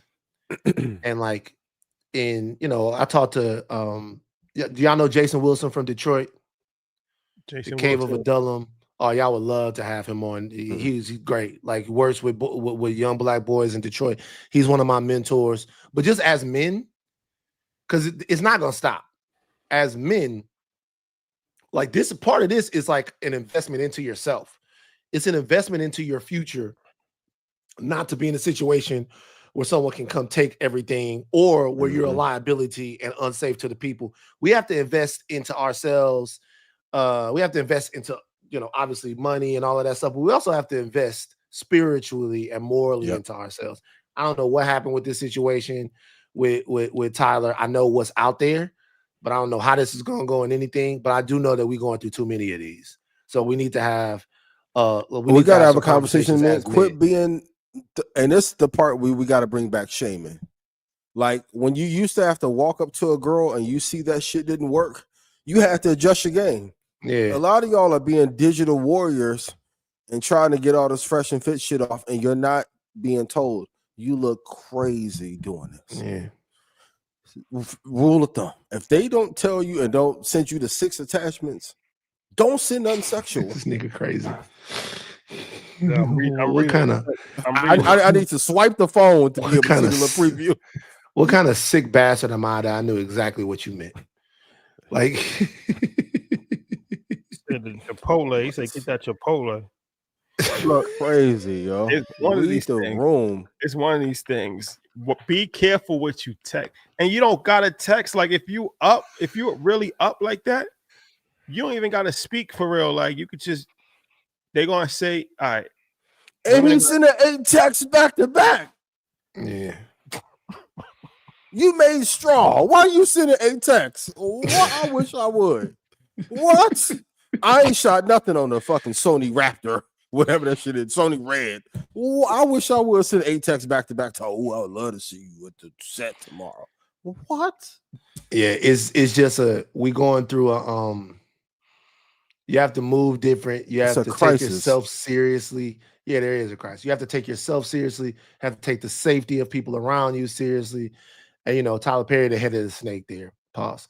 But so he gotta take himself, I'm not about to lecture Tyler Perry, but to be in that situation for him at this point, that's I was disappointed to see that one. Like I said, we don't know what's going to happen. Why are you disappointed? Because he's a superhero. He's employed. He's done things that nobody else has ever done. Like, you go to his studio. He got a studio bigger than any Hollywood studio. He's employed thousands of people. We want to say 5,000 people get employed on that studio set every single day. Mm-hmm. Like he's changing lives. What he's been able to accomplish is pretty unprecedented, right? So he's an important person to our culture, business, inspiration. Every person have needs, though. I just don't think he went about. No, it's the way they go. No. Yeah, that's the point. Innocent to proven guilty, but we're not going to act like Robert Kraft wasn't at the massage parlor. Oh, I remember that story. I did that story at TMZ. Yeah. And what happened to that story? Nothing. So let me tell you what happened. Quick TMZ story. Ooh. So I'm at TMZ and we get an email. And the email says, hey, there was just a bus. I think it was Jupiter, Florida. I can't remember. Mm-hmm. It was just a bus at a massage parlor in Florida. And the Patriots owner, Robert Kraft, is there. And he was in a massage parlor and he's getting a hand job. And we laughed because that seems absurd. Like, you up a couple $2 billion. Why are you going to a strip mall massage parlor and getting the bus off from that type of situation? Like, what's really going on? And so, we worked the story and we find out it's true. But the thing is, we couldn't get the cops. The cops would not tell us. The cops would not tell us. Held it down. Different places you go, the police will work with you. In LA, the cops will tell you everything. Cops will be like, what you want to know? Buy us a dozen donuts. We'll tell you how everything happened. We'll give you all the pictures, all the everything. But like, these cops, they was holding Robert down and they wouldn't tell us what was going on. But they ended up coming out with the whole thing. And it turns out that Robert liked the danger of it. Robert liked the fact.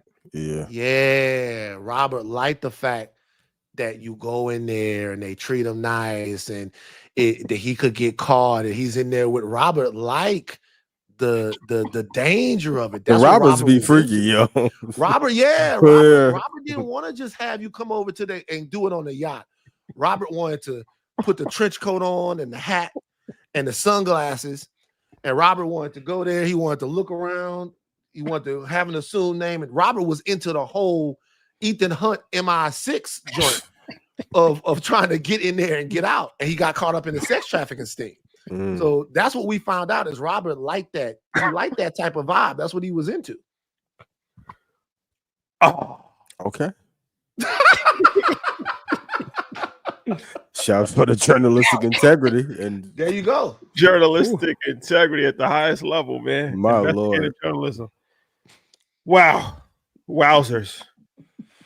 I feel like we learned a lot today. For sure. This was dope, bro. I'm surprised it took us so long to get together. This was a blast, man. I appreciate y'all. Yeah, I appreciate you coming on, man. Definitely, man. We gotta do more together. Of course. Very, very, very, very intelligent person that was able to navigate variety of different conversations very easily. That's not easy to do. So, man, you tell them about your show. Yeah, tell them to show. Higher Learning. Tuesdays and Fridays on the Regal Podcast Network with me and Rachel Lindsay. You get more of this. Politics, news, pop culture, all of it. And I'm gonna come to Invest Fest this year. I'm coming to Invest Fest this year. I'm gonna come down there and see what's going on, brother. You heard it. You heard it. Have a good time. Atlanta, right? Atlanta. Yep. So Invest Fest by day, Onyx by night. Magic City. Oh, yeah, Onyx. Yeah, whatever your I'm preference is. Yeah, Onyx guy. Yeah. Gotcha. 2 best strip clubs in America: Onyx, Atlanta, Playhouse, Miami Gardens. Playhouse. I never even heard of that. Okay, bro. Playhouse. Playhouse. It's better than Booby Trap. It's better than Booby Trap. I'm not a booby trap guy. I'm not a booby trap. Nah, Booby Trap. Booby Trap. I don't want, bro. I just want to get a dance. I don't want to be in a rap video, bro. I don't want to. Yeah, you know what? That's part of the movie, though. But Spearmint Rhino, Vegas. Okay. So you like a little white girl? Okay, that's a diverse. Okay, it's not a man. bad. We are live. What are we doing? So you like a little? You like a little Pamela Anderson every now and again? Don't do that. I'm about to spin. Pamela Anderson is crazy. Don't do that. Don't do that. You want to lie, diverse. We know what you about to pop up at the BET Awards with in a couple years. We BET Awards. It's crazy. Oh. Grand opening, grand closing. No, shout out to one of my favorite people ever.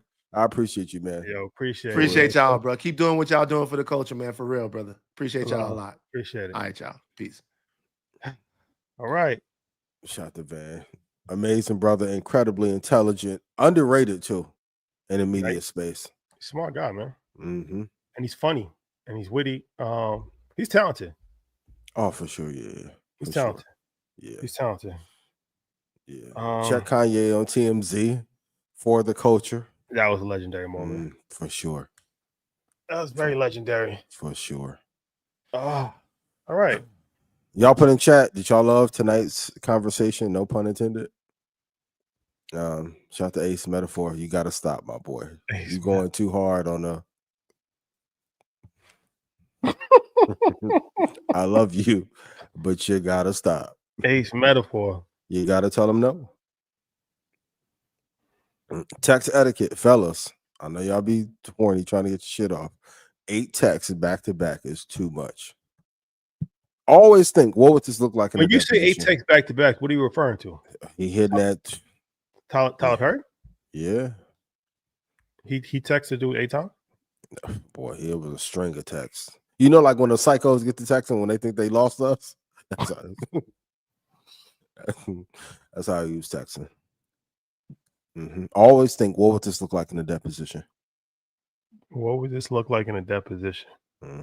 That's a good way to look at it. And if they not going crazy, this is what I'm gonna do to you when I see you. You better ease up on your replies. But chill. Get to reading that docket. Won't look good. But he'll beat this though. Damn. Yeah. Can't even sex in peace anymore. Can't everybody look for this new come up? The sexting era is over. For sure. That's over. Yep. Done. 6 attachments minimum. Just to know if they really fucking with you. 1 ain't. 12. Ooh, they really. Ooh. A 12 pack, boy. But 6 minimum. Read the room. 2 hearts and an emoji. 2 hearts and a cross the finger emoji. Yeah. That's it. Yeah. Don't 14 emojis back to back to back with the eggplant. Y'all doing it. I can't wait to get my hands on you. All right. When you got to go into court and pay that lawyer, them deposits be like 37,000, 28,000. Be careful. Be careful, my boy. Oh man. All right, ladies and gentlemen, that was a great show, man. 4,500 people on the check-in. Covered a variety of different topics. Had some entertaining, light moments, some serious moments, conspiracy theory, geopolitical politics. I think we navigated it very well. Stayed true to our journalistic integrity. If you want to get rich from the market, go to eaninvest.com. If you want to know where to get in and where to get out and how many emojis to send and not send in the market, go to eaninvest.com. Go and join Red Panda Stock Club call. Prices are in Kajabi now. Visa hit one of our swing trade prices, but protect yourself out here at all times. And also, too, you can't get mad if somebody sues you for doing foul shit if you are doing the foul shit. You have to realize this is a part of the game. They're like legal teams that are helping put cases together for people that are high profile. That's why when y'all see me at Investors, I gave you the little church hug to the side. You ain't put his dick on me at Invest. No, I did not. Church hug. Nope. Oh, man. And that number shit over with too. Your email. info@joinredpanda. Nope. Gotta be careful. Gotta be careful. All right, ladies and gentlemen, we're going to add a new panel to InvestFest. How to navigate the world of dating while being in corporate. It's a needed conversation. Relationship for entrepreneurs. And if you got to text them more than they text you, they don't like you. Once again, 3-1 ratio. That's the ace metaphor shit. That's the ace metaphor shit. And the promptness of the reply. If they taking an hour and 15 minutes to reply, they don't want you. That's not true. That's ace metaphor. You're spewing ace metaphors rhetoric right now. That's not true. If a girl take an hour and 15 minutes on average to reply to the message, the girl wants you. Oh, you're saying well, there's extenuating circumstances. I'm saying if a woman texts a man and a man replies in an hour. I'm talking about what the woman doing. So you're not saying about the man. No, I ain't saying that. I got shit to do. Just so we're clear. Yeah. What if she has shit? What if she has shit to do? My shit more important than your shit. Let's do net worth calculation. What the fuck? The hell? These are just jokes written by 85 South. So you should be raised up the priority list. Or if not, somebody else gonna be the priority. It's up to you. You do what you want to do. I also swap some shit out quick. What'd you call that shit? The draft portal? It's a little portal. Oh, okay, cool. Snooze, you lose. Sorry. These are my thoughts too in real life. And then I say all this shit and don't go through no kerfuffles. Your choice. When I chirp, shorty chirp back. I'm not toxic. I'm just telling you how shit should be ran so y'all don't be getting your pockets ran through. Then you're like, yo, my girl was fucking on 21 Savage and that's what happened. You didn't listen in the beginning. However you set up the relationship in the beginning is how things gonna pan out in the end. That's a fact. How you start is how you gonna end. For sure. How you start is how you end. Sorry. How you run your program. What the hell? What the hell? And if they really rocking with you, they're gonna over communicate and over love. And oh my God, Daddy, did you eat today? Do you need me to sit? The effort gonna be there. But the over communication that'd be a blow sometimes too. Like we don't need to speak 5 times a day. Yeah, I agree. I got shit to do. For sure. Respectfully, of course. Of course. Now, if you're gonna look at the market and help, cool. But just to be talking on a humble, hey, how was your day? Amazing. Stop it. It's great. Trying to find out how to get a gold chandelier from China. Talking to Rashad. I'll get you later. Eliante, make my chandelier in China, please. Love you. Okay. All right, ladies and gentlemen. I'm reading the comments. It said Ian Samuels. No, I'm just raised by men. 10 cows. The 10 cow play. 10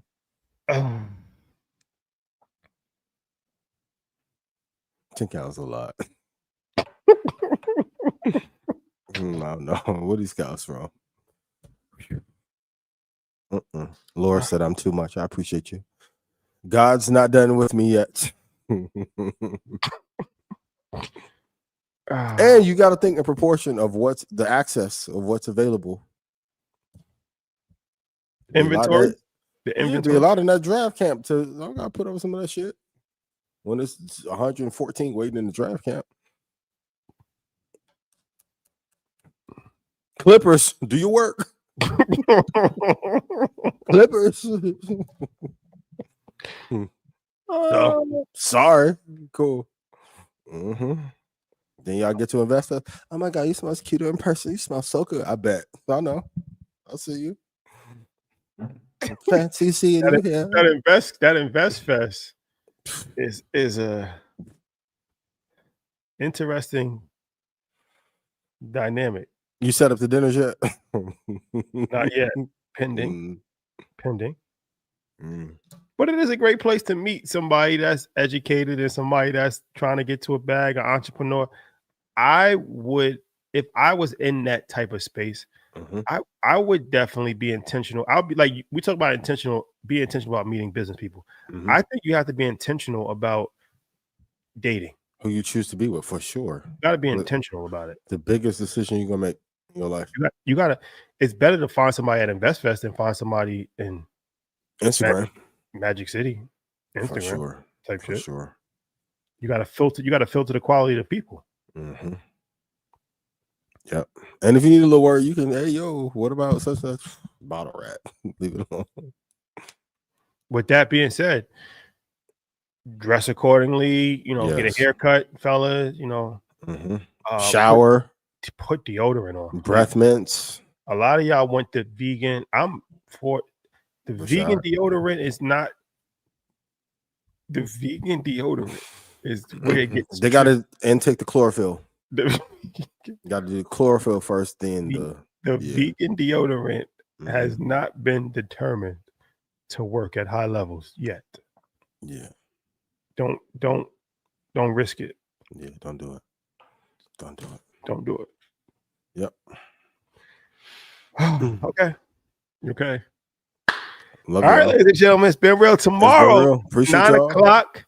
We're going to be talking to MG, the mortgage guy. We're going to be going over how to make money in real estate. And I, for the first time, will be breaking down in detail the China play. Everything that I learned from being in China for a week, from home goods, manufacturing, real estate, how to furnish a home, how to save a ton of money by either going to China or sourcing it from China.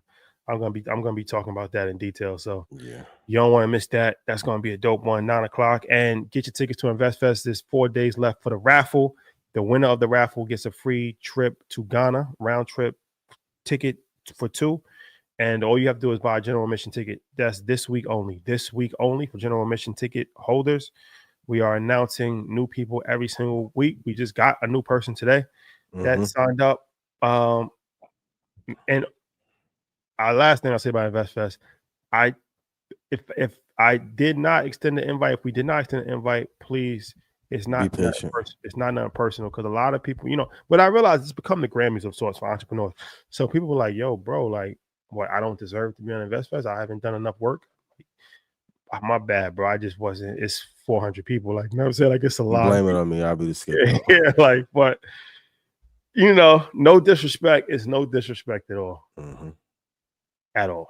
Tyler Perry said, "What is it going to take for you to have guiltless sex with me?" That's crazy. Guiltless? Yeah. Oh man. I would hope that you would let somebody hold you and make love to you. You're missing the best years of your life.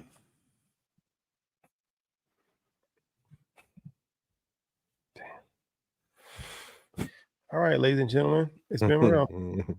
It's been real. If the dick hitting like that for real, you gonna get referrals. Tyler, what are you doing, yo? You work too much of the culture. Anyway. What? Lady, yes or no? They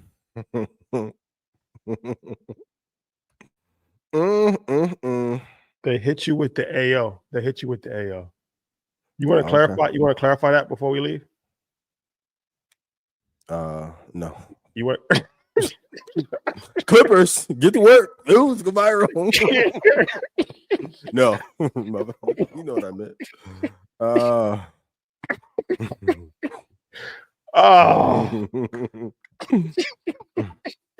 Sorry, lo siento. No. It's been real. Blackout. Never a dull moment. All right, ladies and all. gentlemen, it's been real. See you guys tomorrow. See what I got to do to make y'all invest in video and change your life for the better. I got to be a comedic genius that is on the edge. No. Yeah. All right, guys. Love y'all.